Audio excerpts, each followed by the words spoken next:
laali hubadhu beekii nama Tigree waliin hojjetu waliin isaan beeksisan jechuudha. Firaa fi diinaa dabalata. Iskeel gaabbisaa fira Oromoo muti. TPLF fira Oromoo muti. TPLF fira Oromoo akka hin taane TPLF waggaa 27 si garsiisedha. Hojii isaa hojjate. Hojiin si garsiisedha. TPLF fira Oromoo akka hin taane waggaa 27 lafa jalaatti siidhee si jeesee si saamee biyya akka baqatu si godhee si garsiisedha. TPLF eenyummaa TPLF beekuu feete waggaa 27 TPLF biyya isaa qabuchi TPLFidhaaf dhaabaa TPLF shororkeessa akka ta'e terrorist organization biyya san bulchee deebiitii ilaali duubattee ilaali.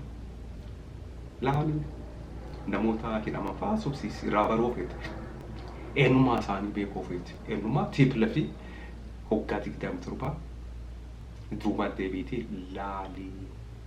Namoota hidhaman gaafadhu haasofsiisi sin jenne eenyummaa TPLF beekuu feete yoon beennee jedheeti TPLF dhaabaa shororkeessate uummata keenyaa ijjeese kasaame ammas dhufuu jiraa Finfinneen seenaa jedhee haasaa afaan isaatiin Geetaachoo Raddaa.